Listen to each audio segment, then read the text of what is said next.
as usual. We had well, let's start talking about WESG since it's just you and me for the beginning, because we were obviously there. It was a very, very hard tournament for myself. Long days, busy schedule. No, just joking. But yeah, it was obviously the tournament with the biggest first place prize actually in the history of CS.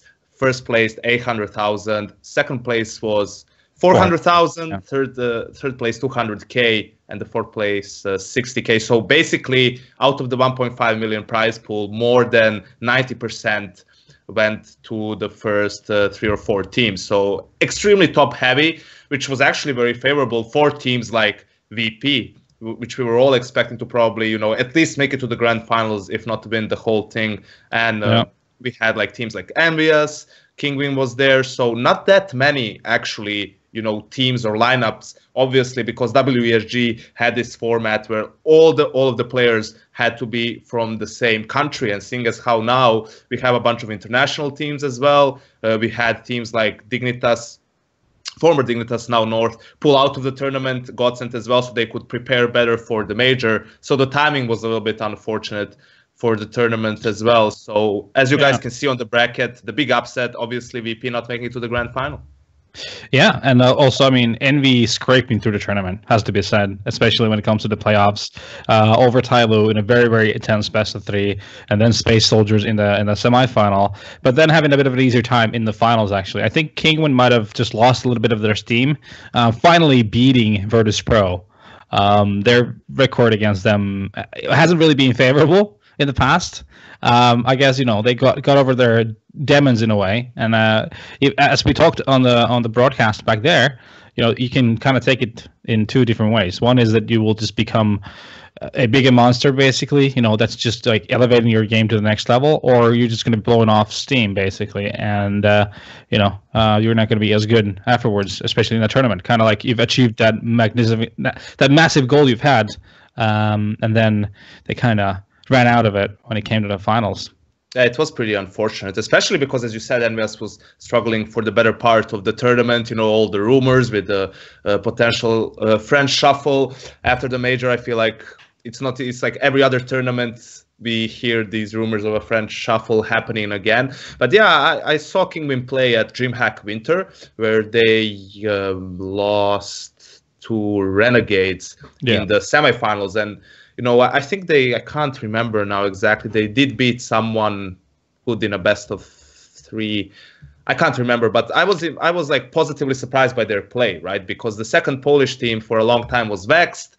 Then those 2 teams basically merged, and they have improved both individually and as a team. They'll be playing much better. So you feel like if they stay together, which they have no reason not to, basically they can become another contender in the scene pretty much. But yeah, it is interesting how a team that perhaps is falling apart, Envious, or will have some changes, just wins like the biggest first place prize purse in history. At least it's a great parting gift if they do, go their separate ways, which is, there's rarely ever any smoke without fire, right? For someone like Sixer. Yeah, who racked up. Definitely time well spent. He racked up, 13 kills in that best of 3, by the way? He got like 1 on Dust 2. Yeah, he had like 29 score or something with only 1 kill. So he planted that's pretty good, like kill and prize money ratio. Yeah, I mean, to be fair, his team was just doing all the work. He didn't really have to do much in that grand final. But the tournament in itself, I have to say, even though it's interesting, like with the format and everything, it was actually very well run. Yeah. At least from my perspective. I mean, from our perspective, it didn't have any delays. Pretty much, considering the amount of games that were being played, everything was super smooth. We didn't have any issues. It seems like the players were pretty satisfied as well with the conditions they had, that they've been treated well too. So, it feels like this can become a regular thing. There was also a news post, I think, where Ali Sports actually made the 150 million investment or something over the course of the next 4 or 5 years for this tournament. So I do feel that with slight adjustments, maybe better scheduling as well, this tournament can become one of the bigger ones, next year. Yeah. Also, I talked with Stefan from Starladder over there briefly, and Ali Sports, like their desire was to be able to stream every single game, but Starladder was like, well, I think we might be able have to like rent another venue for all the casters we're going to need for that, because there's going to be a lot of Counter-Strike games. So yeah. Basically not possible, right? I mean, that's obviously the problem for the viewers. It was a bit unfortunate. For example, we didn't see Kingpin on stream until the grand final. That's something that, you know, in theory should never happen. But these are like the trade-offs you basically need to do if you're gonna have that many games and only like a limited talent pool as well. A lot of the games won't be streamed, at least in English. I know that Isaac was doing a lot of the Polish games. He obviously streamed the Kingwin VP game, you know, other casters as well.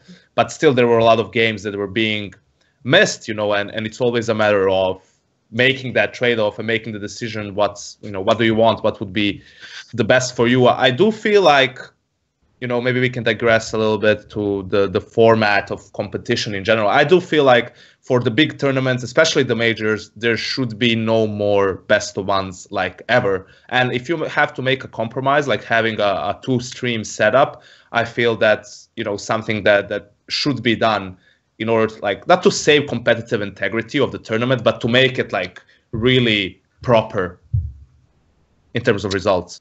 Yeah, I mean, you remember that Cluj-Napoca qualifier we had? Yeah, over a year ago. My first tournament as an analyst, actually. Yeah, it's been a while, right? It's been a year and 3-4 months now. Yeah, year and a half almost. It's been pretty busy. But anyway, that tournament had like best of threes throughout the freaking tournament. We were there for like, 6 days of full day broadcast, like 15 hours a day, because every single game was, you know, needed to be broadcasted. I think that's where the problem lies, where you need to have either two separate streams, or you will have to have games that are community streamed in order for that to work. But I think I do agree with the competitive integrity side. You definitely do need like that's the best way to go about it. End of. Yeah, that's true. I mean, even if you're just gonna have a caster pair for that second stream, I feel that's okay as well. And then, you know, you come back to the desk and you can just touch over basically what happened in some of the other games. Highlights, right? We have the technology. yeah. Highlights, and then just, you know, say, you know, you have maybe someone just keeping track of the game, so he can give you like a few points in general. But, you know, coming back a little bit to the WESG thing, because Semmler's still not here, obviously. What do you think about the Turkish teams? Did you get to cast any of their games while you were there? Hold on, let me think. There was so many Counter-Strike games. I'm not sure. I think Space Soldiers. I didn't get to see Dark Patches at all, but I did get to see some of the NVS versus Space Soldiers game, and I do think that this year could be good for them. To be honest with you, I think that addition of Major. How do you fucking pronounce that? I'm not sure. I think they were Major or something. I think Major. Because he's. I think he's definitely giving a lot of like different like new views and more. He obviously has a lot of experience, been around for God knows how long. So I think, you know, that might be the extra bump they need, because they have Inxantares, Paz, and Despi. I think they have a great, you know, trio that can do a lot of damage. So I think down the line, I can only think they could become better. And considering the fact that they must be really bummed out of bowing out as 4th and 60k in their hand, considering like how close they actually were for making it to the final. Like they were on the driver's seat on both Cobblestone and Dust 2 against NVS. And then even in the third place game, they started off great on both maps against VP. I think they were up like 6-0 or 6-1, something like that, on like both maps. Just go on to lose like 15 straight rounds on Nuke, and I can't remember exactly how it went into the first map, but, you know, still like having a great start and then just bombing out afterwards. So I think there's talent is definitely there. I think they have the ideas, but now it's just about grinding and just, you know, putting more hours as a team. Yeah, I mean, in the end, I mean, the groups were also interesting for this tournament. Group A was, you know, a bit cramped with favorites, so to speak. When you look at, you know, NVVP, Epsilon, and Russia were all in that one group. So it's like, you know, you have another group with basically just, I don't know, like the Finnish team group, iGame, Vici, K23, like, you know, that's like the top 3 teams from that group. You feel like something should be done differently in terms of seeding. But yeah, the other thing is with these teams, some teams pulled out, but some teams had to use different players. For example, Team Russia, they played with Seized and Flamey, I think, when they played at the actual qualifiers. And here they had to use different players because they stayed with the team to practice. Yeah, Ukraine as well didn't manage to get out of group stage because of it. I mean, it's interesting how it would pan out, you know, to theory craft. For example, in the Dota 2 side of things, the Ukraine team was actually, you know, pretty stacked, but they dropped out like in the groups or early in the playoffs, something they didn't, you know, manage to make a long run. So you never know what can actually happen. With mixed teams, it's always a bit random. Yeah, I think with the first things first, I think the whole nationality rule just needs to go out the window. Like it's so outdated in today's world of Counter-Strike. Like I think if you want to have like some kind of a world championship, why shouldn't it just be like club team world championship type of thing? Like, you know, Champions League in football, I think is a pretty good comparison. If I'm not wrong. Aren't they like cooperating now with ISF basically? And ISF, their like tournament is based on nationalities. Yeah, ISF is about like representing your country, not about your team. So I that's issue number A. I also feel like number A. What? All right. My brain. Number 8. I feel like, you know, like this prize pool is ridiculously high. You know, if this like tournament is in a slot where there's, you know, not something that you like, not a major after it, or, you know, if it's in a slow month, so to speak, which is very difficult to find, to be fair, in the current CSGO scene, it would be pretty cool to see, you know, actually the best nation teams, if teams would, you know, if players would actually want to play. You know, TWC is a great concept, but you don't really have the best players playing for their national teams. You had it for France a couple of times, for Denmark maybe one time perhaps, like 2013 or something. But besides that, it's usually like lower tier players, because tier 1 players want to use their time differently, pretty much. Yeah, I like the whole concept of having a world championship with national teams, but I think it just needs to have like a time window where it's not going to interfere with anything else. So that you like in a lot of like, well, football is in a very good position because that's always going to be the best players, but hockey, then again, like world championship is usually with basically tier 2 players in hockey. So I think in CS would be fun. I think that would definitely have a market if it could happen. But I think with today's stacked calendar, I think we're out of luck on that one. Yeah, that's the thing. Like so many leagues, so many. I mean, even tournaments. You know, you look at DreamHack, for example. They announced their whole schedule for the year. How many open tournaments are there? Like 9, 10? Yeah, many. But I think their concept is a little bit different, as we saw in Leipzig, right? They're not really with those open tournaments. I think they're also where they can't really get, you know, the best teams in the world for that 8-team tournament.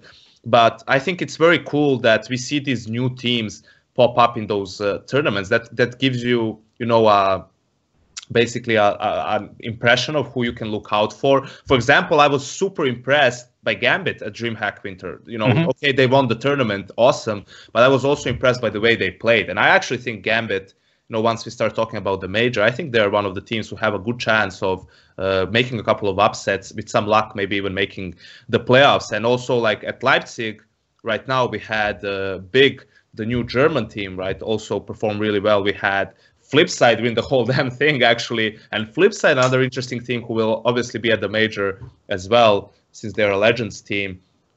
They've been having an abysmal time after the last major. They had like a terrible losing streak. They looked like shit as well, like they weren't going to beat anyone ever.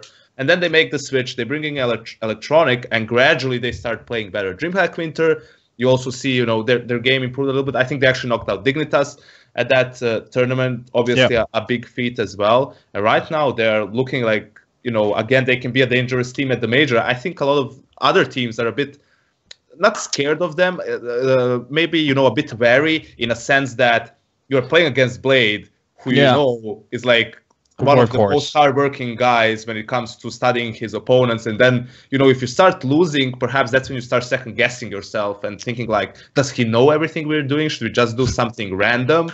And I think it's sometimes difficult not to fall into that trap. And imagine how much time that they've had in their hands too. Someone like Blade, except for Leipzig, there's not been anything going on for them for quite a while. All the leagues have been out. They've not been participating in the tournaments for almost a couple of months, right? So having that amount of time, you'd think a team like Flipside is going to be very ready for the major. And it is funny though with Anders. I mean, and his next level prediction shit. Like 8 months ago? You guys need to understand, I think it's been almost a year, or at least sometime, first quarter of 2016, when Anders started saying, whatever happens to Astralis, they lose to someone, and Anders would just say, it's fine, they're going to win the next major. It's fine, they're going to win the next major. Cologne comes, they, have the injuries and everything, the stand-in problems. So he's like, okay, this isn't really, a fair playing field for them, but they're going to win the next major. And funnily enough, time comes, and Astralis is actually one of the favorites. Yeah. I mean, the whole thing, they've been looking really well. Another thing is, that was one of the DreamHack tournaments. I can't remember which one we were at, and he was following the CIS qualifier. I think it was the CIS qualifier for Columbus. Yeah. And there's this guy Electronic, boys. There's this guy Electronic playing super well, and then there's this Electronic is the next big thing, pretty much. He's my new POW or something like that. And right now, Electronic he's been playing super well for Flipside. One of the reasons they've been playing much better as a team as well. Brought some much needed firepower to that team. Yeah, just not to spoil anything. You don't need to answer this, but then when you think about it, if someone says Astralis is going to win it, then if not, then who else is going to win it? Considering the landscape right now. Take your pick. I mean, you can choose whoever you want. There's so many good teams, and there's so many unknowns coming into the major that it's that I think it will, more than anything else, I think a lot of teams will be well prepared. I think it will depend on, the form of the day and who makes less mistakes. Yeah. I quit drinking. Is this Semmler writing? Yeah. Hi, Semmler. Can they not hear me? We hear you. I'm pretty sure we can hear you through another mic. What? Can you guys hear me or not? Yeah. Okay. Oh, you turned down the gain. That's why. You see, this is the problem with letting people use your PC while you're gone, is that they fuck with all your settings, and then you don't know how anything works anymore. Fucking get right in Moses, I swear. All right. What's up, boys? How you doing? It's all good. Welcome to the show. Yeah. Thanks. It's been a hectic day already. Hectic 2 days, actually. But finally, things are kind of calming down. I can finally say, it's out of my hands. That's it. I've done everything I can that I can do. Now it's up to the bureaucrats. So, good stuff. Good stuff. Always nice when you leave it to the fucking bureaucrats. That always works out well, doesn't it? Yeah, well, we get to see bureaucrats. I don't know. The system. We'll put it, the system. But apparently it's we've done everything possible to smooth it out. And so should be good. Fucking A. So you guys were talking about WESG, right? Yeah. Have you covered it all yet, or is it still a topic, a hot topic? Because I've heard we already wandered off to a lot of different things. I think we pretty much covered it. What I was trying to I think the bottom line is that I think it had promise. I think in terms of they had no delays. There was literally no delays, and everything from our point of view, being at the event, I think things worked pretty great actually. So I feel like there's definitely something there that they can work with. Obviously, issues. Move it to Shanghai. Well, that's a good start. I think that would be a great start. We love that city, by the way. If you haven't been in there, I strongly advise you to go there. But yeah, I haven't. It's definitely on the list, though. Yeah, definitely. I think there's definitely promise there, but obvious, for someone watching it, it wasn't a great experience for a lot of reasons. Because first of all, a lot of games that were not covered at all, which is not a great thing. But yeah, I think for WESG. Yeah, I think there's a lot of games that were just a lot of teams that were not shown once. Okay. That's not good. That's an interesting point. We could talk about that if you want, because I feel like that's something that needs to be discussed for the future, for future tournaments, is should all the games be showed? You know, is it reasonable? Is it necessary to show all of the games? Yeah, on the we mainstream, right? We touched this a little bit there. Speaking of like different formats and whatnot, having a best of three throughout a tournament would be great, but then time constraints and broadcasting all the games, that kind of stuff. So I guess either you have like a community streaming for some of the games, or you have 2 separate streams, or something like that, or then that's like that. Those are the options basically. I mean, otherwise you have like a 2-week-long tournament. I mean, if you want to do this whole best of 3 format, then yeah, that's what's or holding if you us want back. to cover like 24-team round robin tournament, then yeah, with best of 2s as well, you're going to be there for like 2 weeks. Yeah, it's not going to happen. That's where we need to start thinking more like, or tournament organizers. There's going to be one tournament organizer this year who's going to actually like have the chutzpah to go ahead and maybe take a step back, right? Like we used to do it that where like there were 2 streams or there were 3 streams, and you would tune into which stream you wanted to watch. And then we slowly, I believe it was because of Valve actually at the major. I think it was DreamHack Winter 2014. I'm not sure. No, it was Cologne 2015, where Valve couldn't accurately track the numbers of the viewers for the packages for the gifts or whatever with 2 streams. And so we reverted to 1 stream. And then I feel like it kind of just stuck with that afterwards, where it's just like, actually, we need to show everything on 1 stream now. And then it all kind of just fell into that kind of rhythm. I'm wondering if, okay, maybe for the majors, you have to show it all on 1 stream for the sake of Valve and Steam and whatever. But like for other tournament organizers, is it time to start debating that, start opening up, the secondary streams to people who have white label studios to handle it from there remotely. And then you have the one mainstream that's going to cherry pick its games, for the actual event. Yeah, and then what you can do is with today's technology, we can get highlights from the games, and then maybe have one person that's going to keep an eye on that game, so he can go through, interesting points of that game through like a desk segment when you're covering, one of the games that were on the mainstream. There's another thing like Jaxie Baby, he's bringing it up right now, where it's like they're like the FIFA World Cup, the majors. Why shouldn't they be longer? I think it comes down to cost more. Hashtag oversaturation. Hashtag oversaturation. Sure. Dollar. Y'all. Dollar. I mean, cream, right? But it's just so much money that has to go into it to actually make sure that everything is up to snuff, on par, and that you're paying for logistics mainly. That's the huge drain on tournament organizers. Not only is it prize money that sinks a massive part of their budget, but you actually have all the hotels, the flights, the accommodations during the event, the food, everything like that. They get stacked up really quick the longer you go. Yeah, which is why we're even seeing tournament organizers start to go towards like 2-day events in the stadium instead of like the 5 days in the stadium, right? Like they're trying to slim down a little bit. I think also like for people who are not aware, perhaps like Valve only pays out the prize money. Valve doesn't like book the venue for you, book the talent, or anything like that. That's up to the organization. And actually, as far as I know as well, when it comes to other tournaments besides majors, sponsors usually, like the money you get from sponsors usually is for the prize money as well. And then like the running of the actual tournament is, again, up to you, and the revenue you make, you spend on that. And most of it, like most of the sponsor stuff, goes actually to prize money and things like that. So it's not as easy, or maybe you're thinking, ESL is making so much money, why don't they just make a 2-week tournament? It's not as black and white as ESL aren't making money. That's the thing that people don't seem to realize, is that ESL don't make money. They're going to massive venues that are costing shitloads of money to actually rent out. Then you have the staffing that you have to worry about. Then the hotels, the planes. The cost has just gone up. Nothing but gone up for CS. We'll use CS as the example, obviously, right? So, it's like, if you think that these tournament organizers are making money hand over fist, they aren't. They're making money over white label shit that they do outside of these big events, right? The big events are just money sinks, almost. Yeah, that's one of the issues of esports, like revenue streams compared to, like, this is a massive topic that, is definitely not something we should go through here. But basically, Sure. One of the key issues of esports is, basically revenue streams. Like, when you compare it to traditional sports, you have TV rights, all that kind of jazz. It's producing a lot of money. Then you have people obviously coming over to you have games at your venue, at least like 30 some, depending on the sport, a year. That's going to bring a lot of revenue as well. we don't have a lot of that in esports, do we? So.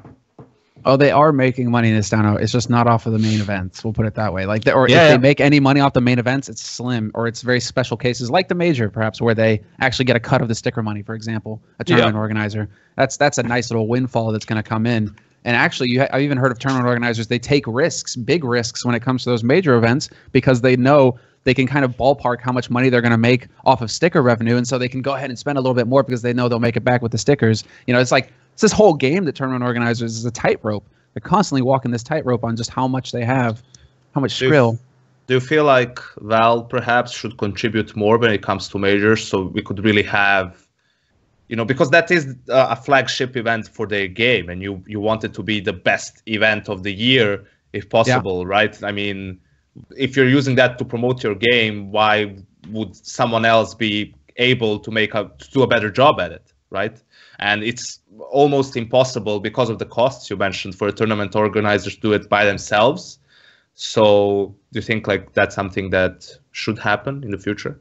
I mean, when it comes to a major, when it comes to a Dota 2 major, the rumors that I've heard is just that I've heard a bunch of different stuff, right? Where it comes down to Valve running experiments, and they're always going to be trying different things, right? And we know this from dealing with CSGO developers, right? They're always trying different angles, trying to come up with new things, but also testing old models. They're always looking, right? When it was like, remember when we were still running best of ones, you know, for majors, and then they were just like, but you know, the stats say that if a team wins the best of one, then they win like the first map.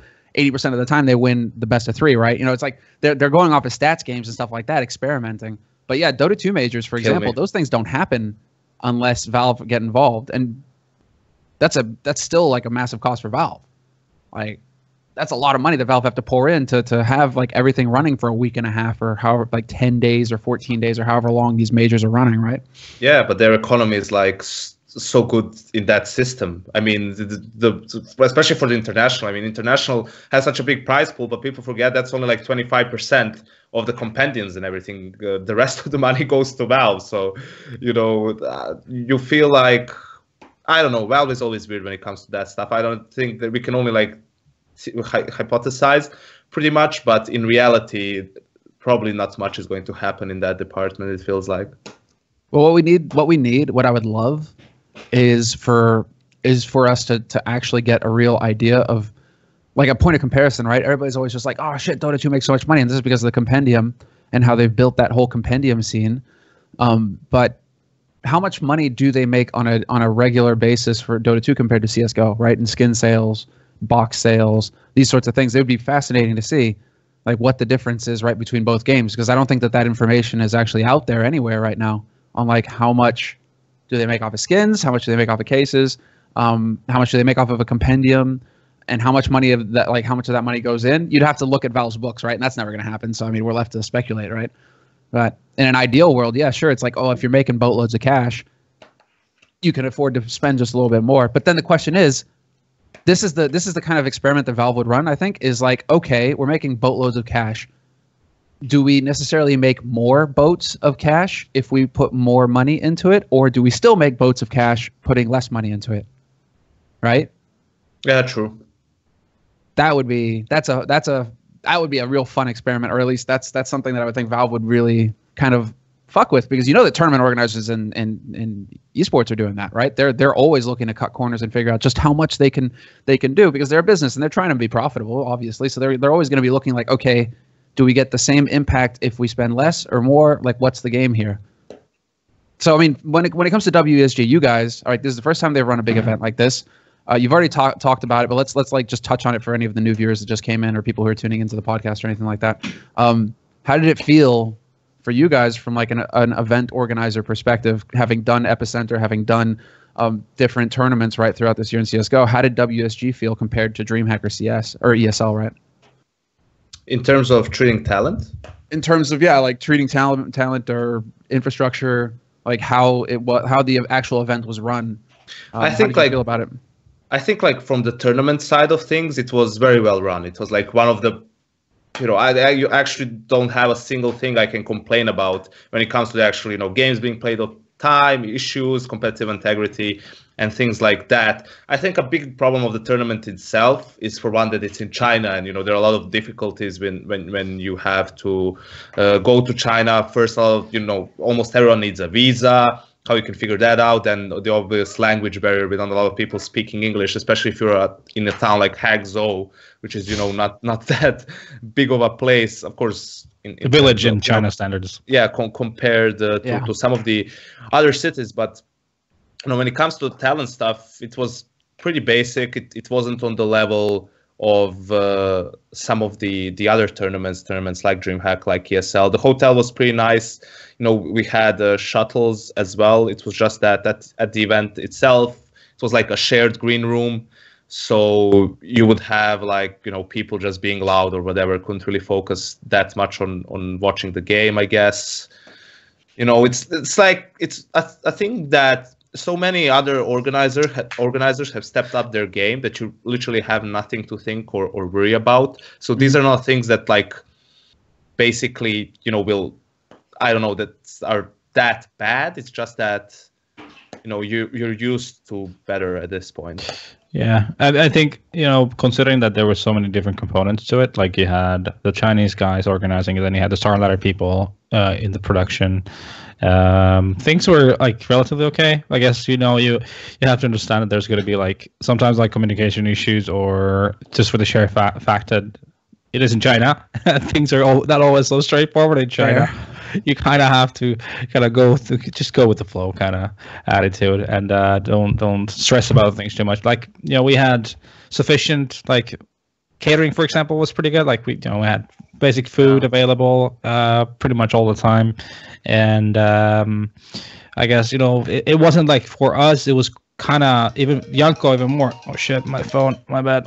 For Yanko, it was the most laid back tournament you've ever been to, considering your schedule. And will probably ever be too. Yeah, for us it was also not that bad. Me and Ben kind of helped the casters a little bit here and there, just to make sure that they'll get a break every now and again.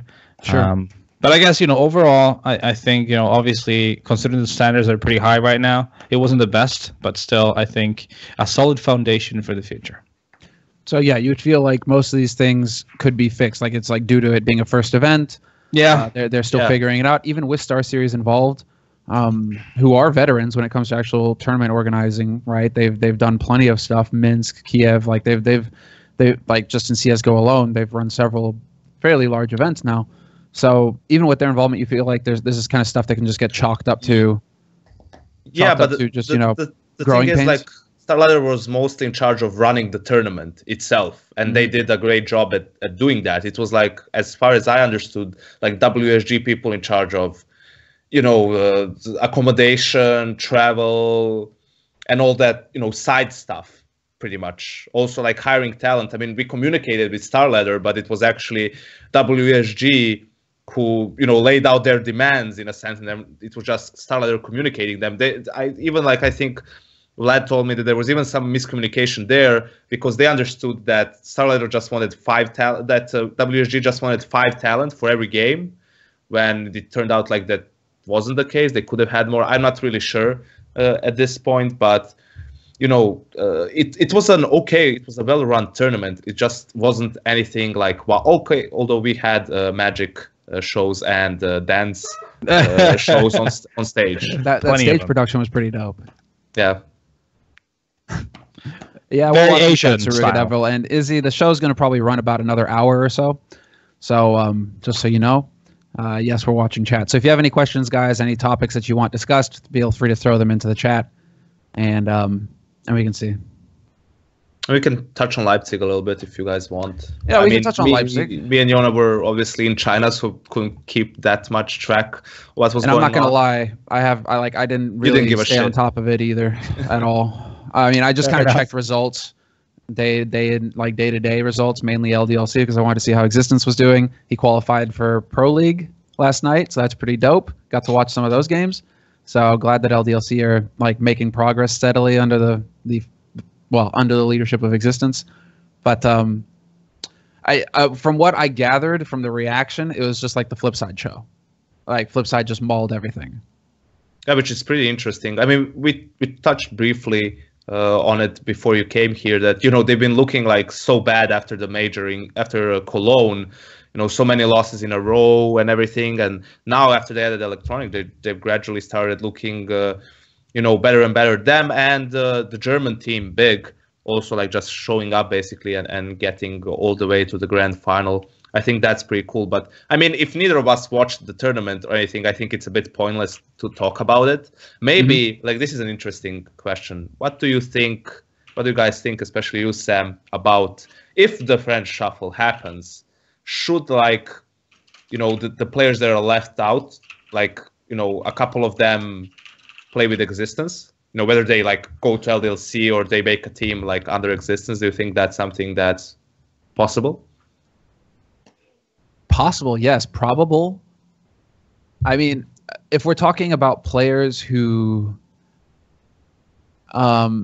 it seems to me like in the top scene, at least in the top players, there's still this opinion that Existence still has to like prove himself to get back into it. That he hasn't shown enough while he's been in the sub-top to like really think to look to him to build another top-tier org. And so it would be like more work required from him, I think, before you're going to have people really jumping at him. Like Scream, for example, is going to be, if this shuffle goes through, right, is going to be a free agent. And it seems like he's already getting approached by other projects. But then again, at the same time, if LDLC are like, hi, we want you guys, like RPK, we want you, Scream, you know, come play for us. I'd like, are they going to say no? I doubt it. Yeah, I think it's a really tough topic to talk about without being inside those teams, just to understand like what is the relationship between Existence and all these players like, considering the past and everything. Well, I'm looking at the results from Leipzig. Like LDLC got blown out of the water by F3. Yeah. By flip side, right? 16-10 on Nuke, which is a tactical map, which you'd think it used to be Existence's bread and butter. I mean, very games times, Titan times, like Nuke was a very strong map for him. 16-10 and 16-8 on Cash. Another fairly tactical map. So I mean, considering that a lot of these players have had a lot of success now with a very, very different kind of play style, and you know, they were freed from the reins of Existence at some point, right? So how hard is it for them to go back into it? Like, is there some bad blood, maybe? You know, things that we don't know that we were like, there's no way we could know in here. That needs to be. I mean, there probably, you know, people like don't get and there are players who don't get along with each other or just aren't on the same page when it comes to how CS should be played. You know, and then, you know, certain players don't want to play against under actually a certain in-game leader, right? And things like that are normal. You just wonder, like at this point, because when you look at it, G2 and Envy have pretty similar play styles in general, right? With small differences, while Existence is. His playstyle is a contrast, and the meta game shifted from when he was in Titan and when that whole story ended to now. Now we can say Very Games as well. I mean, yeah, Very Games now was the time. Go ahead. Sorry. Yeah, now it's a time like where his playstyle is actually very good. You know, just with small changes in a sense that you should have fast-paced style, should be a bit loose at times, obviously, so you're not as predictable. But I feel like his stock is higher now than it was when he was released. Let's put it that way. Yeah, I agree. I mean, you need to have some tactical mind.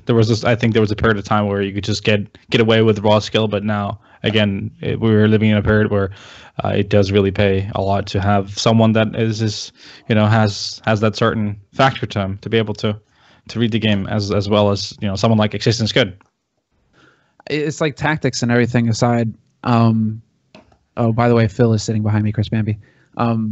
Tactics all aside, it feels like what happened with Existence was just confidence, like a loss of confidence, just like what seems to be happening with Envy right now, and the loss of confidence and Happy, the fact that they're constantly changing up. I mean, now they're changing the roster, but for the past year, they've been changing in-game leaders, they've been changing positions, they've been changing who's calling, constantly doubting. And when you get to that point as an in-game leader, it's super hard to come back from that, it seems. Like MSL mentioned that he was at that point and that he really just had to put in an insane amount of work to get his team's confidence back and to get them to start trusting his calls again, and then they started progressing from there. But it never really felt like Existence, with I think the majors being the main result that came to haunt him, was able to ever get that confidence back. And that's why I feel like right now where he's at, unless he's dropping 30 frags a map, you know, it's like, are the top tier French teams going to look at him and be like, okay, maybe we can go back to Existence now. Maybe, you know, he's hung around long enough. I mean, the best example for what you're saying is probably Kerrigan, right? I mean, in Astralis, towards the end of his era in Astralis, team lost faith in him. Maybe he lost a little bit of confidence as well in his calling. But then he moves to FaZe, a new environment, exactly what that team needed. He has the confidence of his teammates pretty much, and they go on to have a great run towards the end of the year. So I feel a unfortunate thing as well is, as far as I know, Existence doesn't have like very good English skills, because when you look at the scene these days, the stock of in-game leaders is probably the highest out of all roles pretty much at this moment. Fragging in-game leaders, we'll say. Yeah, it's all about having the right social environment at the end of the day as well, And I mean, there's only so many teams in this, if you think about it in the long term, that have been able to stick around together, like none except for Virtus Pro, right? So, in terms of like actually, Virtus Pro is an interesting example of being able to just change leadership and change everything and still stick to the same 5 guys, right? But yeah. I do think like Existence definitely is someone that these players should be looking at, barring any possible irreplaceable kind of damage that has been done in the past or something that we don't know of. But if that's not a case, I definitely think that he would be a great asset to, or a player to build around with the building blocks that are going to be available after this French shuffle is done. I think a lot of this revolves around, in particular, it just sucks that Existence is in the French scene.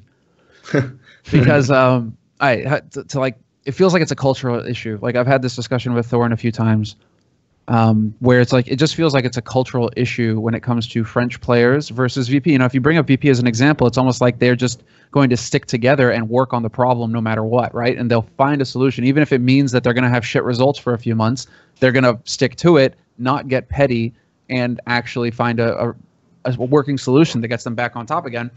It never feels like the French teams are capable of doing that. It never feels like they are inclined to do that. It feels like as soon as things start to go south, they go south real quick, and then everybody's just looking for a way out or what the quick fix is, instead of figuring out how to buckle down and fix the problem in a constructive way, right? Like it just feels like the French just lack that quality. Yeah, Envy stuck together out of necessity, almost. It feels like. Yeah. I feel like it is like a cultural thing to an extent, but I also feel it's like a maturity thing, right? I mean, in VP you have Taz, Neo, and Pasha, who are all very experienced veteran players and like older guys, right? So they've been through all those phases. Even though historically as a team they didn't make any changes, even many changes in 1.6 either, but they understand the position in which they're in, right? They understand that we don't need to change. We don't have a better player we can pick up, perhaps, or who would fit into our team. We have a good team.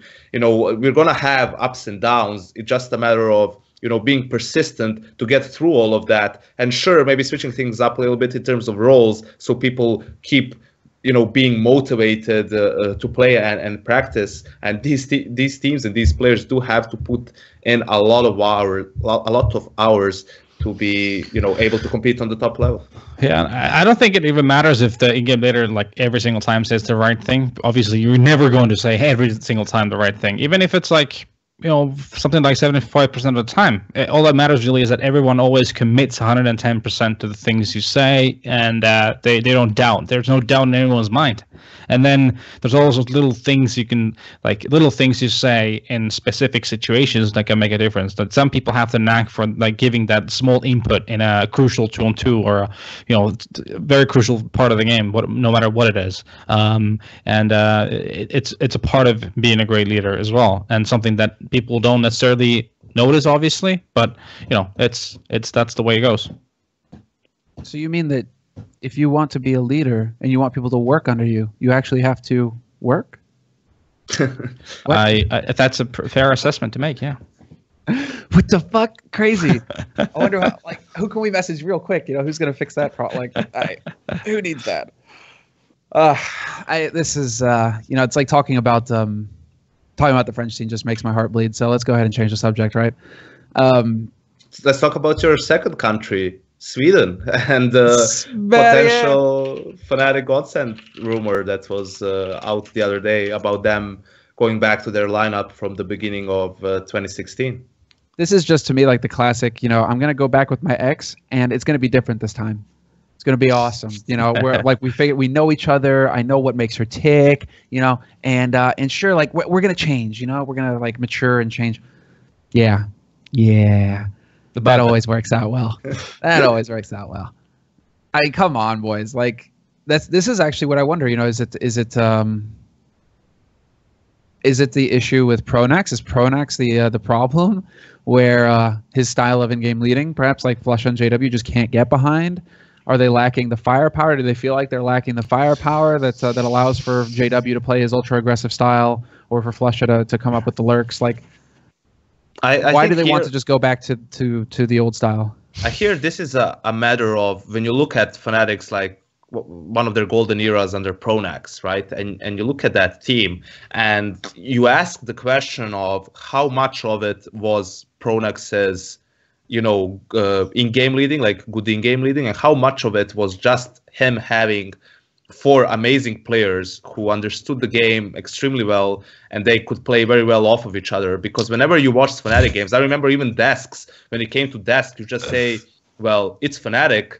You know, you just first have to make them, you know, respect you, and then you can play against them. Because if a great resemblance, they will just like pretty much run over you completely. Now, I want to say that I personally think that Pronax was an important part of that team, that, you know, his calling did have a lot of effect, especially earlier on in their era as a team, pretty much. I just feel that the game and the players, like the average skill level of players has risen in the time that has passed, and it's basically just not possible anymore to be dominant with such a playstyle. You need to have more than that in order to be able to compete.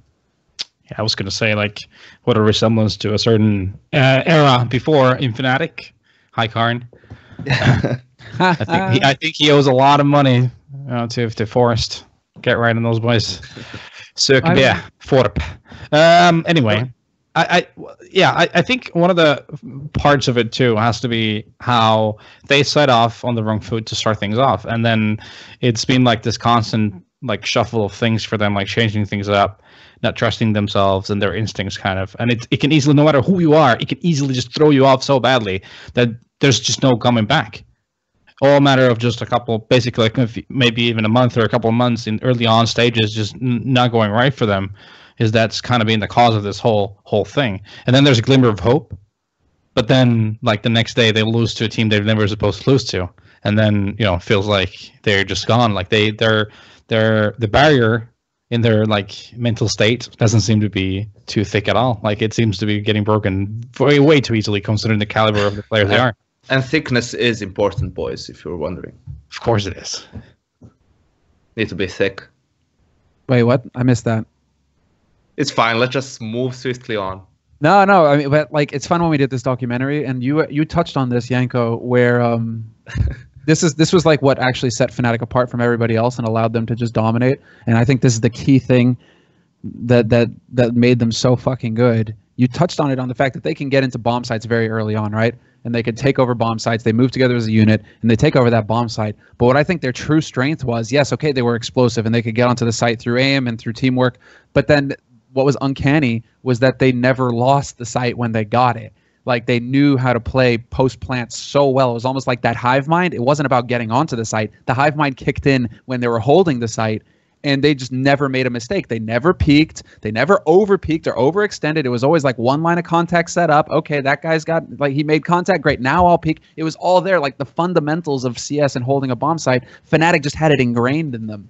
That was what made them so fucking powerful. And the worst thing is, like, when we had, for some of the tournaments, we had the POV streams with comms, and you listen to their comms, and they're not even talking that much. It's not like someone is all the time, oh, I'm going to peek now, and after I make contact, you peek. They just know they are aware of the situation, and that's what we mean when we talk about game sense. They don't need to talk in those situations. They know what's the best play they can make for their team to win the round. And that's, sounds easy in theory, but that's very, very hard to master. And Fnatic never had fancy executes, maybe every now and then some of it when they had to use it. But what Fnatic's like strength was in Pronex's was the mid-round calls, the 4v4, the 3v4, the 5v4, to know how to use that advantage, or even if it's a level playing field, what's the best call that he can make for his team to win the round. And it's a lot of basic stuff. They were just so good at the fundamentals that it was very difficult to beat them. Then they had that insane aim. I mean, you mentioned it earlier, right? Where the individual now is just so powerful because, well, you go back to the heyday. I mean, where it was like Nip Very Games, Fnatic at the time, right? In the early 2013 late 2013 Fnatic when they went on to win the major, and then afterwards, right? They went on to the decline after they won the major. But what was fascinating then is that, they didn't have the aim, but it was at a time in CS where not everybody had the aim, and tactics were so much more important. And that's when Pronax could shine, because then he was the guy coming up with the crazy smokes for B site and for A site on Inferno, planting in the smokes that people were just like, what the fuck is this? Like all this kind of clever shit. That's when like the in-game leader could actually really shine. Feels like today, in today's era, it's like, okay, you can come up with some clever shit, but then due to analysts, every team has an analyst now that's breaking down every strat that they see at every tournament within 24 hours. You know exactly how to anti-strat the fucking new strat that you just saw yesterday. You can't rinse and repeat strats as often anymore. And so it really has turned to, you're going to have very baseline strats, and then you're going to have a shitload of aim, because at least aim you can sort of count on to carry you through, right? If a guy's going to bang 2 headshots in there every round, well then fucking you don't need strats at that point. Just count on Olafmeister to go ahead and wreck them all, or Crims, 2014 Crims, right? Just go ahead, Crims. You're just going to boss all over these fools. That's like, it feels like we've evolved past all this to now where it's like there's such a deep infrastructure on these teams that's preparing them for the strat side that, no wonder it's all about aim now. It's so easy to get anti-stratted now when you have 2-3 guys who are literally watching every demo and breaking down every strat and then feeding that into your in-game leader. They were so good at reacting correctly too. Like every time an individual got into contact with someone, everyone else kind of knew, what do we need to do around that? Like, how do I need to be, like, in what position do I need to be afterwards when someone's getting into a fight, for example. So when you add that to the fact that they were immensely, like, they were on super high when it comes to individual skill, it's not a surprise that they did as well as they did. It kind of like it's in the end of the day, even though there's a lot of elaborate strategies to it, it's still quite simple in a sense. But to be able to perfect those little things, such as reacting correctly, playing off of your teammate, stuff that we talk often on broadcasts, it's not easy. It's something that you kind of have to have a knack for, or it takes hours and hours of practice together as a team. Or for some players, you kind of need to build protocols on what do I need to do when when certain specific things happen.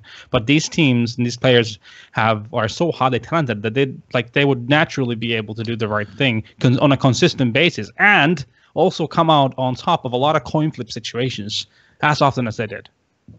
Yeah, I feel like Fnatic fucked up, like, when they changed the team after having a couple of bad tournaments last year. Pretty much they were really dominant in the first couple of months. I think the problem with that is those players were just not used to losing. I mean, after such a long time of beating everyone and doing it pretty easily, when you start losing, I think that's the problem. When you start losing, like, all the negative things get a little bit blown out of proportion, while when you're winning, you don't really think about things that much and everything's fine and everything's like, going amazing. I feel like they really made a huge mistake there of not just, having the presence of mind or being mature enough to really go through that turbulent period for them where they had some bad performances, because you see that they were really adamant about making that shuffle. As we saw, it worked horribly for both teams, and they switched players again, and now we're hearing rumors that they're going to go back to stage 1. And you have to remember, nowadays there's a lot of contractual obligations, buyouts, and stuff like that. It's not as easy to make those things. So sometimes players themselves actually have to basically denounce some of the things they have, or maybe even put a bit of cash in themselves, maybe even a substantial amount, in order to make these roster changes happen. So in the end, you wonder what would have happened if they were just a bit more mature, not to make the roster change as soon as they didn't win a tournament. Basically, Yanko, it's not like they were terrible. Not to take things personally, That's what VP have that the others don't. VP used to get into fucking fistfights together, like during tournaments, like literally beat on each other's asses, and then the next day they'd be like, "Right, okay, sit down and play." "Oh, how's your nose doing?" "That's all right, mate. Don't worry about it." Like that's they've surgery, but that's okay. They figured out that you can bitch and moan, you can say what you want, and then the next day that's like good, get it out of your system, and then the next day you get back to work and you figure out what you need to do. Whereas it feels like some of these other younger teams, right? And we're talking about guys who are in like 18, 19, 20, 21, right? They haven't figured that shit out yet. Somebody's just like, "Well, I think you bait a little bit." I was like, "Oh, you bastard! How could you say that about me? I'm your leader." Like, come on, Counter-Strike players receiving feedback. Always being feedback, right? Yeah, I've heard about these teams do have this where they go over demos and they figure it out. I mean, you need to get it out of your system, but you can't let it just stew there. And that's, I think, why these teams, these Swedish teams, these French teams, they're constantly shuffling, constantly blowing up, instead of going the VP route or even the NIP route, where they just figure out what needs to happen to work again. Although, granted, NIP have definitely struggled in that respect. Well, there's still 4, but who knows? Is Pyth back on the team again? Yeah. Who's playing for them again? Who's the 5th man? Supposedly. I mean, NIP are 4 players as far as I'm concerned. Like, who's that 5th guy? Nah, I think they're staying like this. What's his name this week? Yeah. All right. Well, I feel like now we've kind of. I don't think we can really get too in depth on Leipzig, apart from the fact that, okay, flip side, they're looking good. They didn't drop a map during that tournament. Most of their wins, apart from Vega Squadron, were really clean, really just like 16-10s average, it looks like. So no real close wins apart from the Vega one, which was 16-14. So good. It looks like Flipside are coming in good shape. That's usually how they roll for the majors, and we can expect them to put up a good fight in the groups. Definitely looking forward to seeing them play. But let's go ahead and with that lead into major hype, boys. That's it. I think like, this is 6 months, 7 months, 6. It's been long. A while. Major hype. I think this is like isn't this the first time I'll send you a postcard. Piece of shit. Wow. Okay. That's okay. I remember this one. So it's fine. Isn't this the first time? Look at that laugh. Do you guys hear that laugh? That's some fucking evil shit right there. Sorry, low-hanging fruit, man. It was too easy. All right. So I was gonna say, isn't this the first time that we're having a major since like a prolonged hiatus for a lot of these teams, right? Like there's been quite a while since we've had a tournament. So it's gonna be, like SK, we haven't seen for a while. G2, we haven't seen apart from like online games. Yeah, a bit of online games, yeah. VP, we saw WSG, but that doesn't really count. I mean, it counts in the way that it's like, it seems like it's good for VP because they seem to need tournaments to get flowing again. So they had WSG. Okay, they didn't win it. Sucks. Yeah. They're down 800,000.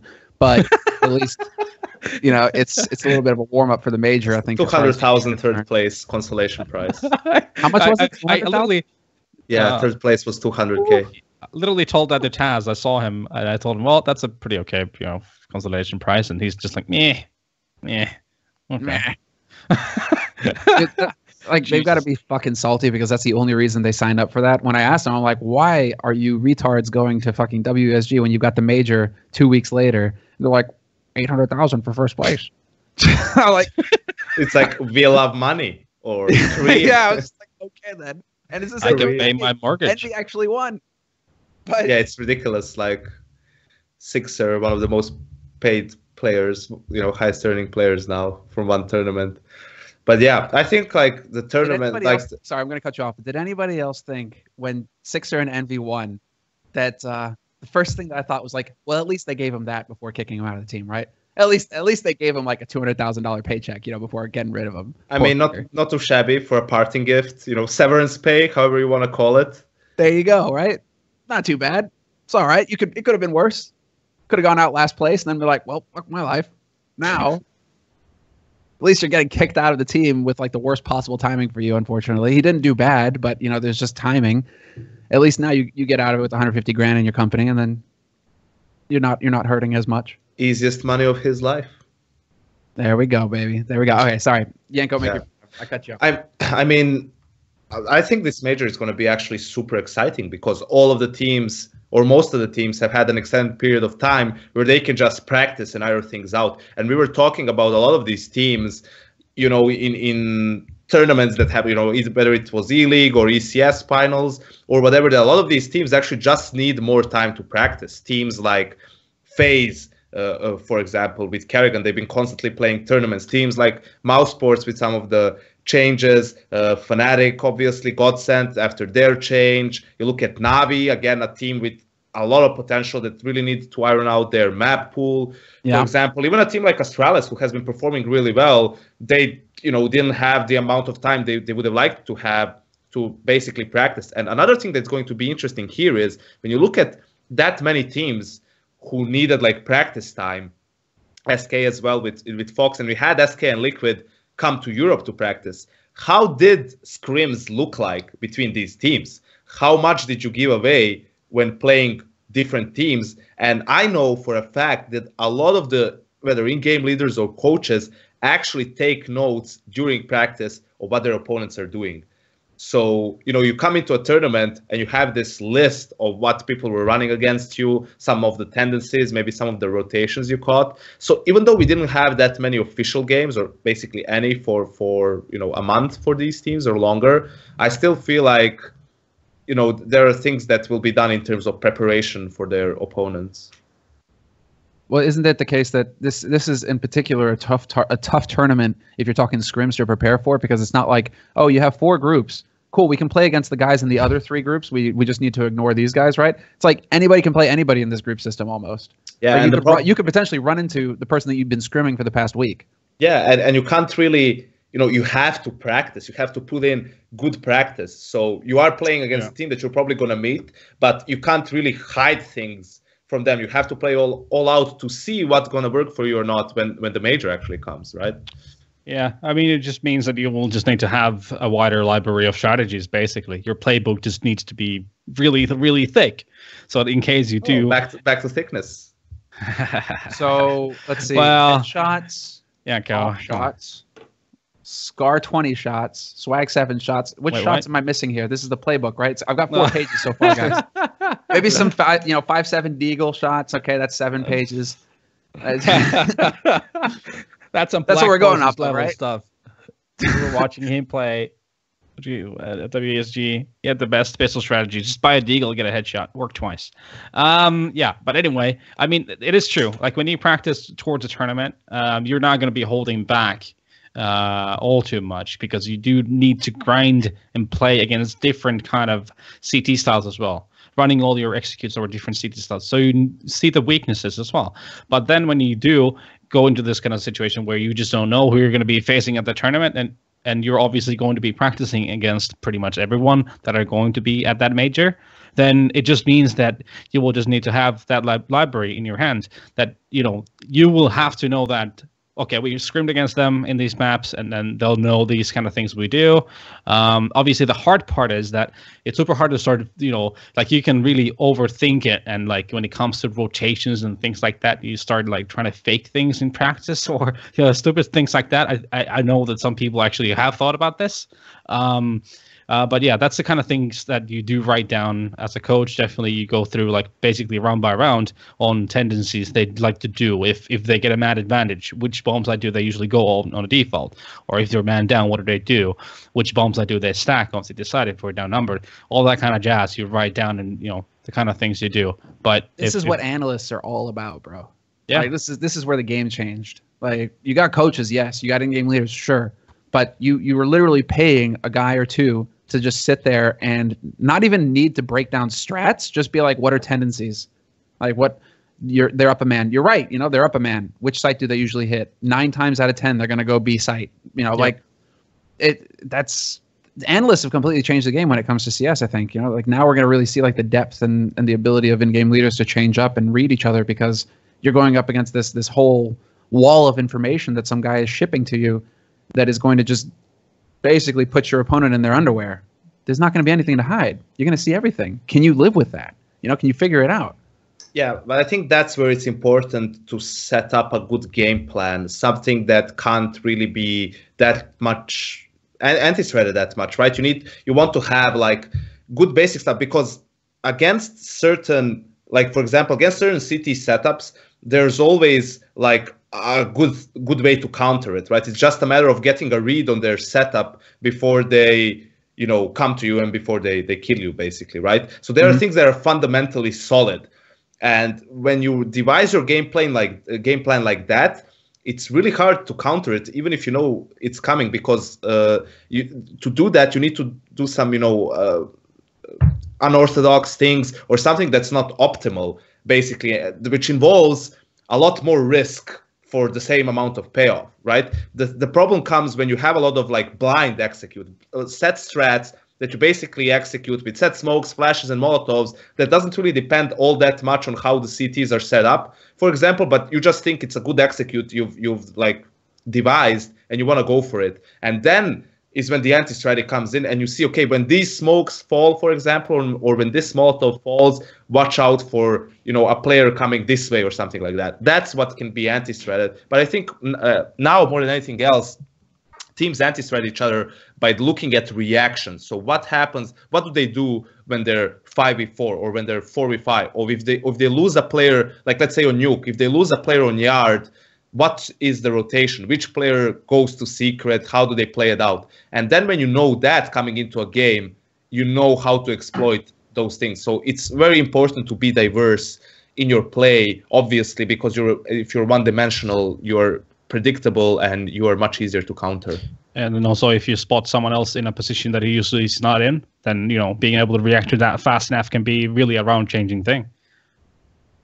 For example, like you specifically said secret, let's say there's someone else that usually is not there, right? Mm-hmm. Then you know that they're going to have something different going on, or possibly they're playing a different setup. So it all comes down to be able to understand the big picture. And I don't know. It. Yeah, I'm not sure what you think, but I've always believed that you can't really get too tangled up in anti-strats and thinking about what your opponent is going to do and relying. You should never rely on knowing what they're going to do. You should always just have it like in the back of your head to know if, you know, those things are happening, if these smokes are falling, or if they lose a player here, that, you know, there is a good chance of something happening, but you just have that, like, you should be prepared in case that happens, but not like, you know, shape your game that it's going to happen for sure. and I feel if you're able to do that, if you're not, you know, if you don't fall into that trap, then anti-stratting can be really beneficial for you. But if you fall into that strat and you lose rounds because you're wrong, then you can lose a game because you were making, like, you know, bad gambles, bad predictions, and you didn't even really play your own game. And there's a classic example of this, like as classic as it gets, and it's an old one because it really stands out after talking with both players, both teams after the match.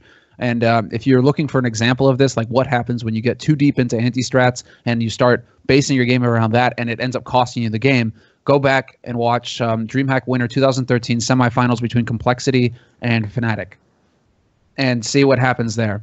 Because that's after talking with Sean, after talking with Pronax, Sean is just kicking himself after that match, saying we went way too deep into anti-strats. They figured out what we were doing and they just changed it up. And then you talk to Pronax, he's like, yeah, we knew that they were watching all of our demos. We knew that they were anti-stratting us. All we did was change a few things, and then everything worked out fine for us, right? Because they were expecting one thing. All we did is make a few adjustments, and there we go. We know how to counter it.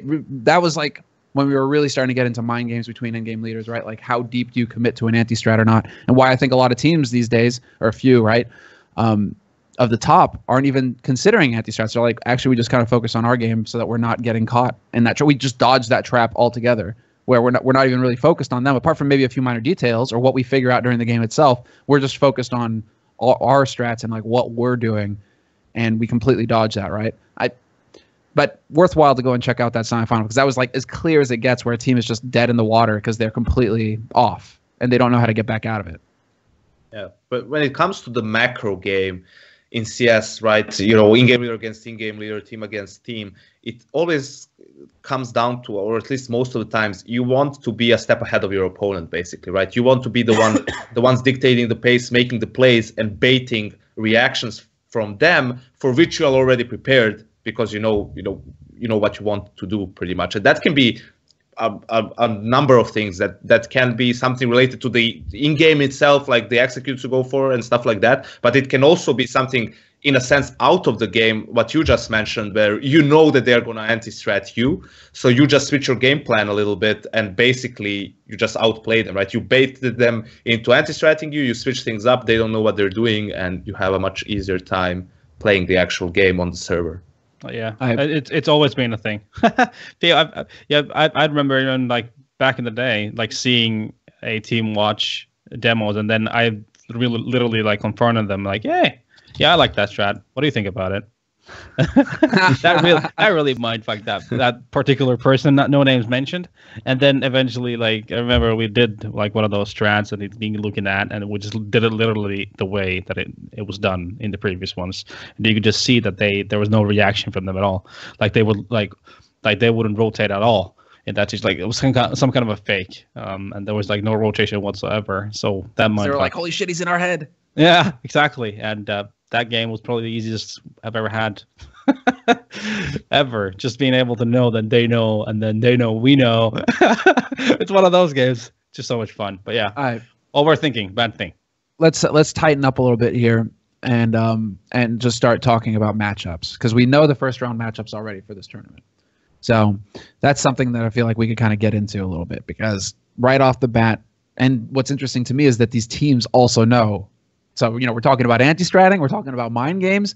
You know your opponent, you've known your opponent for a week now, and most of these teams have been boot camping all of this past week. And so getting into it here, this is where it starts to get fun. So round one, starting us off, it's going to be Gambit, the DreamHack Winter Champions, versus the newly crowned North.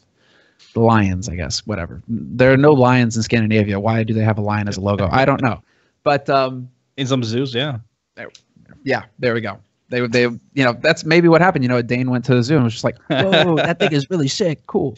I don't think just like generally speaking, I don't think the teams should be like paying overly much like attention to specific matchups, because if you do, like we just talked about this, basically, if you overthink about a specific matchup, that can really just break your game. Basically, like you kind of like, again, just focus to your own fundamentals and understand the basic concepts that your opponent has. But end of the day, it's about doing your things correctly and then adjusting on the fly if need be. If they do something super wild, then you do have to adjust to it. But at the end of the day, it's going to be about just doing your things right. All right, fair enough. Yanko, what do you think? It's tricky. You want to be able to get any advantage you can over your opponents, but I feel like really you should just be focusing on your own game in the end, because when it comes to the major in itself, a lot of things come into play, right? It's obviously the tournament with most pressure on players to perform. So I feel like you just want to be able to put your players in a position where they will be the most comfortable, right? And because if you force them out of their comfort zone because of some weird maybe guesses that you might have, and that doesn't work out, then their confidence just goes way down, and it is a matter of you only have a couple of days to play out all the best of ones.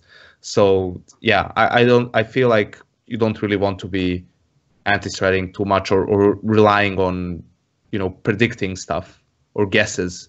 So when it comes to the battle of minds between Zeus and MSL, who are we favoring here then?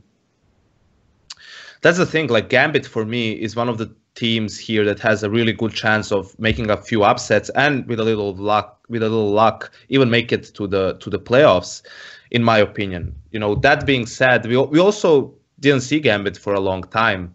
DreamHack, basically. Pretty much, yeah, which was a long time ago. 2 months that they had to just practice and iron things out. They looked really good at DreamHack. So I don't know, man. I really like the North guys, the way they play and everything.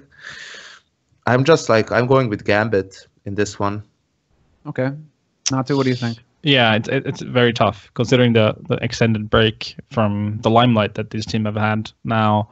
Expecting both teams to be very prepared, to have some aces up their sleeve. We would be seeing something interesting happening straight from the get-go. Kind of come down to basically whose hot superstars are going to be playing better. I'm leaning towards North a little bit here, even though they did have a rough time after Epic Center towards the tail end of the year, and then you have Gambit, who had a great end of the year. But in the big picture, I do feel like the Danish plus the Norwegian guys do have more, just have more depth to them, in my opinion. Okay. Oof, this is a tough one, man, because we all know Flip a coin from history. No, it's easy, right? From history, we all know what happens when you fuck with a hobbit.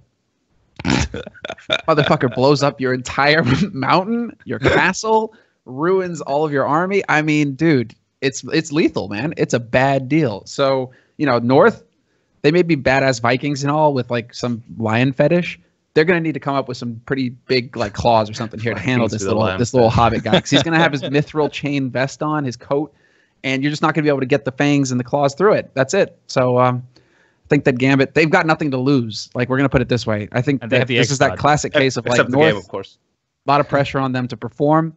Gambit, not so much. Nobody's really expecting anything from them coming into this major. They got completely and utterly destroyed to the point where Flusha was like, I feel like we didn't even have a quarterfinal opponent. Like, totally wrecked in the last major. Sure, that's a long time ago and it's changed, but I kind of have to go with Gambit just because I feel like they're going to come in swinging. They're not going to have anything to lose in this first match. So, 2-1 Gambit. There we go. It's been determined. Fair enough. All right, good. I'm glad. Fnatic G2 next. Reference game on a fucking point. All right. Fnatic G2 is next. now I got to start thinking. How am I going to come up with this next? So we should open it up again while you have time. Yanko, go ahead. Start us off here. Let's see. Fnatic versus G2. One of those teams that we haven't seen in a very, very long time. When you wonder if the rumors are true, it's a similar story to Envy, and they're actually playing G2, which is an interesting thing. Both teams with potential changes right after the major, pretty much. So you wonder what the atmosphere in the team is like, and all of that. This is probably the most maybe even the most random matchup we will have in the round of one, because you have no idea what to expect from Fnatic. And G2 has had so many ups and downs as a team, win a tournament, then bomb out and things like that. We have no idea which maps Fnatic plays either. So this is like literally a coin toss for me, boys. And, when you need to toss a coin, always go with Shocks, I guess. You never go against Shocks. I think it works a lot of the times. I'm not sure if it's going to work here. I feel like, again, this is just something I feel, that the whole situation that this team is in, or both teams potentially are in, is going to affect the French side more than the Swedes.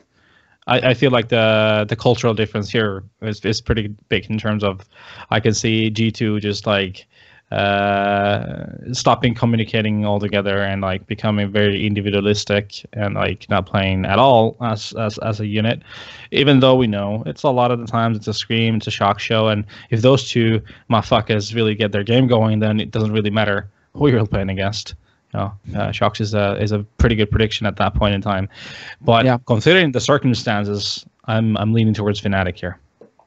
I have to kind of go along with you guys on that one. And this is just going to go off of, if both of these teams are going into a shuffle, you just have to look at the firepower then at that point on each team. And I feel like Fnatic just have, in the three players between Crims, Olaf, and Dennis, they just have superior firepower to what G2 can offer right now. With, G2, they have, Shoxy, pretty much. Shoxy stands out as like the key player here. Scream as well. Between the two of them, yes, but then after that, there's a pretty steep drop off in like the holy shit plays, right? Unless it's Dust 2 and Smiths goes back to 2013 or 2014, right, and starts just dominating there. If they get lucky and get that map, okay, maybe.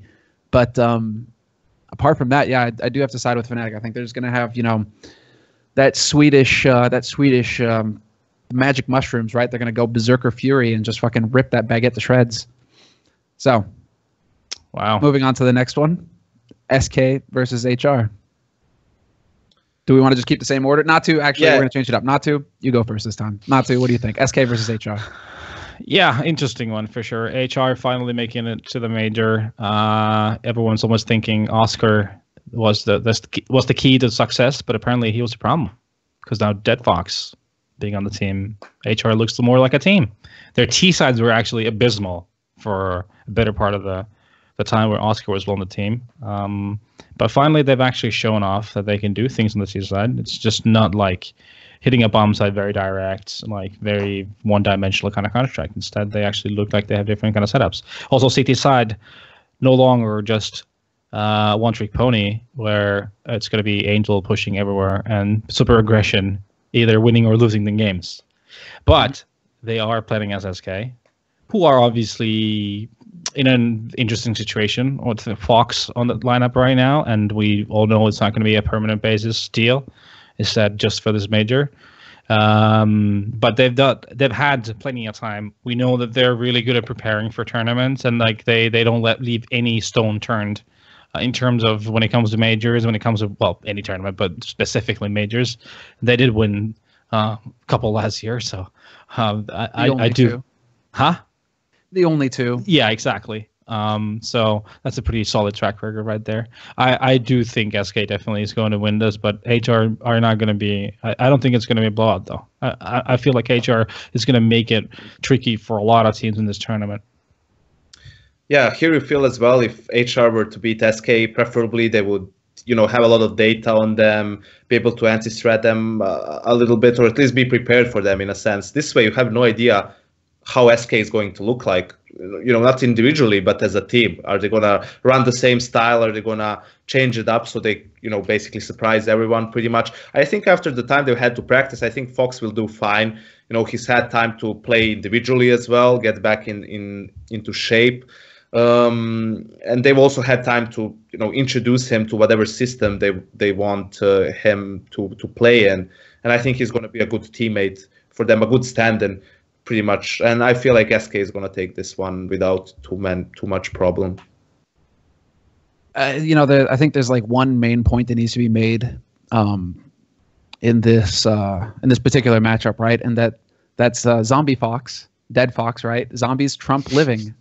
Obviously, you've got a live Fox on SK, you got a dead Fox on HR, and so HR they might get a dead Fox as well, like a second dead Fox by killing that Fox. But then the rest of the Brazilians are going to roll in, and it's going to be game over. SK all the way, I think. Even though it sucks to say that, considering you're right not to. Like HR have made some sick improvements. That when we watched them at Eleague at the qualifier, they looked really good. Dead Fox in particular definitely did not look dead. Very much alive. Guy was hitting shots left and right. He was pretty much the main reason, I think, why HR got in as deep as they did. Angel did his best to try and keep up, but Dead Fox with so many key rounds, yeah, that guy is a monster. Is it enough to take on the beast that is SK, where two of their players are basically, I think, top two in HLTV? That seems to be pretty clear. That they've got two of the best players in the world for 2016 on that roster. If either of those guys goes out, it's going to be real tough for Hellraisers. They might get sent back to their Dark Dominion. All right, so SK. VP versus Optic. Now, this is a fun one. Yeah. Because Optic, it feels like they've got some firepower, right? They've got a system. They're starting to get a little comfortable. They got the swagger. Again, VP. Natu, what do you think? VP is the LA killer. I mean, what else does there need to be said? They destroyed the dreams of North America. So I think this is pretty clear cut. VP is definitely going to take it, right? Yeah. All right. What do you think, Yanko? This is a tricky one. You look at VP and you're like, oh, they didn't even win that tournament in China where no one played. They lost a lot of maps. I mean, they lost Cash 2 times, which is a map they haven't played. Seems like they wanted to try it out at the tournament. Then against Kingwin, they played Dust 2, which is another map VP isn't very good at because they vetoed Cash instead of Dust 2 in that series. They lose Dust 2 16-4, and then they get stomped on Mirage 16-5, and then basically have to play the third place decider. Now, you know that VP usually, they're not going to have a bad performance, especially at the major. But on the other hand, Optic is one of these teams that in the second half of the year really blew up, individually and as a team, had some really good performances, obviously, like winning Eleague pretty much versus Astralis. I think Rush, like as an individual, has been an amazing player for them, someone who's very solid, doesn't make a lot of mistakes, a very intelligent player. So you look at all of this and you wonder, and I'm going to go with VP just because it's a major, and VP at the major is a team that always delivers, always performs, but it's one of those games that's can go either way. It's going to be super close, and I wouldn't be surprised by Optic if they do manage to take it away. They have a good map pool by now as well, so that will help. And they'll have had time to improve on Overpass. I mean, a map that they've really heavily relied on to get them this far, at least to climb the ranks, right, towards the end of the year. I feel like they're definitely going to have, changed up on that map to the point where they're going to be feeling even more comfortable on it, and they're definitely going to have had time to actually put some work in on some new maps. I mean, I'm going to go ahead and say that Optic are going to take it, boys. Right? Where's the, cheeky puns? What was that? I mean, there's a reason why you're last here, Semmler. There is a reason why. And, man, that's tough. I actually don't have anything clever to say about the fact that maybe it'll come to me as I get my reason. When have you ever seen a wall being able to stop a bear? I mean, bears go through whatever the fuck they want to go through. They rip your limbs out. They fucking mess with you. Your only chance is to play dead. So that's a lose-lose situation for Optic. You either die or you just have to play dead, and you get run over either way. But how does it work when you play dead, bro? That's it. The bear lets its guard down. It snuffles at you a little bit, plods around, maybe scratches its back on a tree. And while its guard is down, it's scratching its back and it's loving life. Boom! That's when you go in with the bayonet. Stick it in the guts. Let it all out, right? That's what I'm talking about. Optic, they're coming into this. And again, you're right. It's the perfect analogy, Yanko. Thank you. You set it up. We're playing a game of T-ball here. You put the ball there. I come in with the bat. Boom. They're just going to play dead at the beginning. And then VP are going to get complacent like they usually do in these tournaments. They have a tendency to underestimate their opponents because they are that big grizzly bear, right? And Optic, they're going to just take advantage of that. They've got nothing to lose. Nobody's expecting anything from NA, from Optic. So, I mean, definitely not when it comes to Liquid. So, I mean, Optic are kind of like the only ones flying the NA flag right now.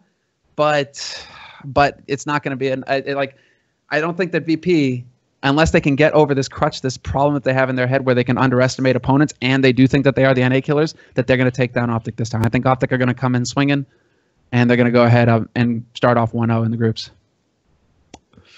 Boom. All right, let's keep going. Navi Mouse. Moses is here now, and I know that Moses is just twitching a little bit. But, all right, let's see. Navi Mouse, yeah. All right, Yanko, I want to start you off on this one. Yanko, hit us. I mean, everyone knows of my infinite love for the Bow Sports team and their, run through 2016. I really, on a serious note, I feel like because of a best-of-1 format, I feel that Mouse can beat any team in this tournament in a best-of-1 if they get, because they're a team that, if they get a good start, if they get confident, especially on the CT side, you look at that team and the firepower they have, Nico, obviously, I think one of the best players in the world when it comes to just sheer performance, when you don't look at results, like team results. You have Lowell, who's been playing really well. Chris J, I feel that core is actually very, very strong. Chris J, when he plays well, he's one of the best hoppers in the world. You have Speedy, who is a very good role player for the team. And you also have Dennis, who every now and then can also have a very good performance from the role of the entry fragger. But, I mean, all that being said, and talking about firepower, I mean, look at Navi, probably the team with the most firepower in the entire tournament. You have players like Simple, like Flamey, like Guardian, who can easily take over games by themselves. I feel if Navi is going to have a good run at the major and have a chance of winning it, they would have had to have put in an insane amount of work when it comes to their map pool and their, strategic play in general, because that was what they were known for, and that is what they have been lacking after the switch, pretty much.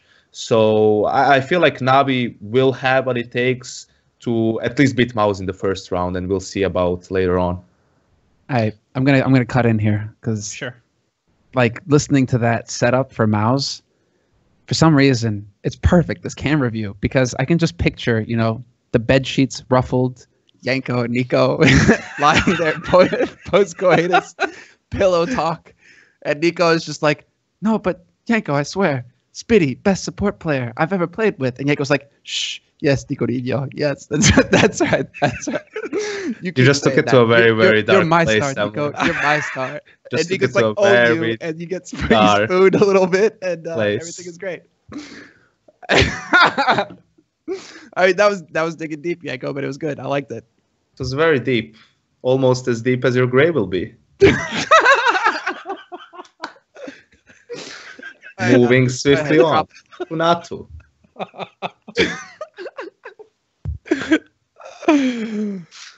Oh, well, what do I say now? Talking of Navi, talk about compensating in leadership over individual skill. Like, this lineup is like so stacked in the individual skill, but we've seen already, like, apart from New York, this team definitely lags a massive amounts of someone being able to direct the show because of the whole coaching thing happening where Starks is not going to be able to be hands-on. It's really just talk where you're just fucking laughing there, motherfucker. I can't. Trying to take this back into a more like, serious I series. Yanko whispering sweet nothings into Nico's ear, like,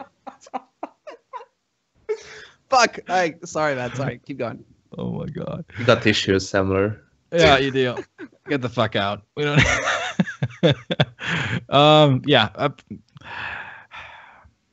They've looked dreadful when it comes to decision making, Navi. When it comes to micromanaging situations, like the 3-on-3s, 3-on-4s, 4-on-3s, all that kind of jazz, that make a massive difference. I think that's been their massive downfall, that they've really not shown a lot of greatness in those situations. And it just comes down to, I mean, Seast is supposed to be leading them. I mean, I hope Starix has come up with some crazy Jedi mind tricks to be able to teach his wisdom to him. So he's now able to do things correctly, especially mid-round. That's where the differences are made. You know, coaches can help in before rounds, but then when it comes to mid-round situations, that's where you really need to have someone with a clear vision of what needs to happen. Mouse boards, I don't know. I've lost hope in this team a long time ago, if I'm honest. Even Nico wasn't. Nico. Yeah, I mean, even Nico hasn't had a great time. Could be a lot of things, you know, him not feeling, super motivated considering how things have gone with Mouseboard in the last 2 years, basically. But all that being said, I do feel like Navi still has enough depth in all categories to be able to overcome Mouseboards. Okay, Liquid versus Envy. This is one of the best matchups for Semmler because he will win either way because he just chooses when he's going to be French, when he's going to be American, depending who's winning at the moment. Sometimes he's Swedish even, when the Swedes were doing okay. Yeah, for this one, you feel like Envy, I mean, coming off of a win, but not at that high caliber of a tournament in terms of competition. Liquid, haven't seen them in a long time. They brought in Zeus. They've been boot camping in Europe. I mean, they played the Vegas qualifier, but with high ping and in a different time zone. So that isn't really something you can look to for their performance. It does feel like one of those coin toss games yet again. In a sense that if Kenny and Apex play super well, or MBK, that's when Envy can be very dangerous. But they don't have anything besides that, pretty much. And I think actually, the horse is just basically going to run over them, pretty much. You know who gave me these rings? Pimp. Because he's getting ready, He was like, Semmler, I'm going to trust you with these rings. You hold on to them until the major, and then I'll ask for them back so that I can then lay down the pain with the pimp slap and get a proper fucking backhand in there. That's what's going to happen, because he couldn't pay you in cash, Sam? Hey, the weight a true so pimp. It's the same thing. Well, one of the few players whose nickname actually is, real to his character. What, Pimp? Yeah. Yeah, dude, motherfucker, he's sharp, he's slim, he's svelte. He's very good right now, man. He's looking good. He understands that like body, like mind. And right now, he's in peak physical condition, So he's obviously going to be in peak mental condition. Even though it's not his job to hard carry, you can count on Pimp to show up, wind up, and deliver. There you go. All right. I'm taking Liquid on that one. Liquid? Fair enough. Yeah, this is definitely a massive coin flip for me as well. Envy did seem at times like a Counter-Strike team, but at times they were just 5 individuals running around on the server when it comes to WESG. Even though, like, even playing against teams that are worse than the teams that are going to be, well, even like worse than Liquid at this point in time. Like there were rounds when they would execute properly, and that you could see that there was a whole idea of what they were doing, and then just come moments of lapses where a basic execute would have been great. Instead, they just run on to a bomb site one by one, and you think like, what the hell is going on? Liquid, what can you say about them? I mean, Zoo's obviously coming in. You'd think he hopefully has found things that are gonna make this team once again play as a team. Obviously, since Pimp joined, it's just been, I think, one of those cases that we pointed out when it comes to like Godsend, where you set off on the wrong foot and then you kind of start shifting things around a lot, and then you kind of don't find your way of playing the game anymore. Even though you're still, like, when it comes to Liquid, you've still got like 4 of those 5. Obviously, it's, not having Simple is going to be a massive loss no matter what. Still having players that have had very big success. So it might be a case of them just overthinking things and like kind of just changing things too often, so nothing becomes a routine kind of a scenario. So it's going to be very interesting to see how do they settle down now with the new coach in the team, and them having that boot camp, having the time to sit down and play. So considering the situation NBA is in right now, and Liquid having boot camp and all that stuff prepared properly, you kind of have to give a bit of a glimmer of hope to the North Americans and expect him to win this matchup. And for those very reasons, I feel like when you look at G2 and when you look at Envy, out of like the 2 French teams that are going to be hit hardest by this shuffle when it comes to actually performing at the major, definitely feel like I have more faith in G2, right? As like Envy feels like they've been in the trenches for so long and nothing has really worked, that they really have kind of given up on it, right? That they're just going through the motions. Liquid, however, they've got a lot to prove. I mean, they went deep into the playoffs last time. They weren't able to clinch it, but they've got to feel like they're going to come into this tournament and have all the tools necessary to lay waste. You got JDM lounging like a motherfucking boss. You can already count on him. You got Zeus, the mastermind behind the whole show, and then you've got Hiko, who you can give him an auto shotty, and the guy does magical things. So definitely got to give it to Liquid on this one, I think. And it's not because of Moses. Moses is like half my size and weight. Definitely not afraid of Moses. It's more to do with the fact that I think the Liquid are just going to be better prepared and ready to kick some ass. Astralis versus Godsend, though. This is going to be, well, I feel like when we're talking about half of these goddamn teams, it's like, well, it would be sick if one of the teams wasn't having a roster change or a projected roster change after the major, like, right? 25% of the teams, like 4 out of 16, that's frustrating to say the least. All speculation, of course. All speculation. But yeah, Astralis versus Godsend, you feel like even if the rumors weren't there for the roster change, Astralis is just looking too hot at the moment. I don't see a way you can, say, or actually say that Godsend is going to win this one. I mean, they can, but so many things have to go their way and so many things have to go wrong for Astralis. It would have to be the sort of losing both pistols for Astralis, constantly being reset, never being able to play a lot of gun rounds, pretty much things like that. Just feel like Astralis always had very good players, but now they actually, have an in-game leader that they trust and have a good game plan on top of that, and their stars are playing well. So all the stars, it's like the stars have aligned for Astralis. You can say it. There we go, baby. There we go. To the stars. Wow. To the stars. I mean, why would you have that as your hashtag? I never got that. It's just like, right, so get the fuck off the planet then, right? Get out. Like, what are you trying to say with that? It's like, you're reaching the stars. You're reaching like the highest highs possible, Semmler. I see. And remember, you'll always have your feet on the ground, I guess, is the whatever, dude. That's right. No. I thought you were done with the gay shit, but all right. What do you think, man? Gonna keep it straightforward. Astralis is NBA of the week. Give it to me straight. It's godsend is, I don't know, man. Like they seem to just tilt off the face of the earth. First thing that goes wrong for them, and there's a like loss of fucking pride. Like yeah, no matter like all due respect to pride, but come on, boys. Yeah, it's not supposed to happen. Not supposed to happen. Yeah, Astralis is going to take it. Like, I'm not going to waste your time, Astralis. Well, I appreciate Your pressure. I know it's precious for you, considering you have very little time. You know how hard it is to get an audience with me like this. For me to give you an hour and a half of my time. I mean, obviously we have to fucking wait for you. And another thing is like when you look at all the wordplay here, basically Astralis are gonna go to the stars and see that there is no God, Semmler. There is no God, but device. There's only you, an insignificant speck of dust in the pan that's about to go into the dumpster, right? See, that's what I'm saying, man. That's life. You got to understand that. Once you understand that you are insignificant, then everything is possible. Then it's all good. Then you can go to the stars, rejoin it, because we're all stardust, Yanko. That's what we are at the core. We're all from like exploding stars. Okay. Maybe a star boy, but not stardust. I think it's pretty straightforward. Astralis are going to take this. There we go. Boom.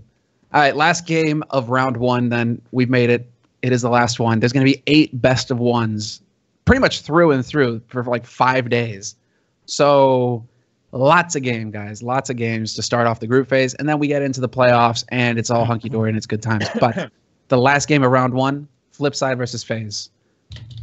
What do we think about this? We've already talked a little bit about Flipside's shape coming into this, but FaZe with Kerrigan, they've had some time to work now. So, yeah. Yanko, what do you think? I would have said like FaZe straight up, but Flipside, did win DreamHack and all of that stuff. They've been looking better as a team. And Flipside is another one of those teams who always like perform well at the major. Even though this is like the first time they got legend status, they had a lot of close majors where they just dropped out of the tournament pretty much. But, you look at it on paper, you look at the players, you look at the firepower and everything. I do have to go with FaZe because they've just also been playing very, very well without having any time to practice. And now they've had time to iron things out. So, yeah, I'm going with FaZe here. Yeah, I do agree. Like, FaZe, for me, it was very impressive once Kerrigan joined in, considering the fact that they had absolutely zero time to practice. All they did was travel to tournaments, leagues, whatnot, and practice a day in between those, whatever, for like the first 40, 50 days maybe since Kerrigan joined. So I thought it was very impressive. And now that they've had time to really settle down, think things through, and basically just grind things out, I do feel like they're going to be a very interesting team to watch in this tournament. Therefore, I mean, I think they have everything siding them in this kind of matchup. Flipside, however, they've not had in history, not had the super greatest major history, but like the couple of past ones, they've done pretty well on, even though they only progressed in the Cologne one. I mean, I'm sure the guys are going to be FaZe guys should be ready for any potential shenanigans that Blade and Flipside is going to throw at them. But you always got to be ready for some kind of very elaborate stuff you may expect from Flipside and Blade. But big picture, FaZe all the way. Nothing to do with the fact that I always finish, of course. No bias at all. None whatsoever. Let's go, boys. I mean, someone is just going to make it rain on Flipside. I'm sorry. Exactly. Wow, the puns were Semmler's job. This much. They're going to make it rain this much. FaZe up. Let's go. It's going to happen, boys. FaZe going to go in round one. Well, I mean, FaZe, they're one of the teams that actually made it through the qualifier, and they beasted in the qualifier. They just ran game on everybody, ran train. They didn't stop. They didn't look weak in any way. They just kind of just murdered everybody in their way. So if they can maintain that kind of shape after a month of training, give or take, obviously with the holidays, but with some solid time at home, boot camp. I believe they've been in Copenhagen, where they've been boot camping. But these guys, they've actually had some time to work. I gotta have faith in them. I love Flipside, but I feel like Flipside in general are a team that battles it out at the bitter end. They don't really usually come in guns blazing right out the bat. They're more one of those teams that's going to be there to rob a tier 2, like a seed 2, a second seed.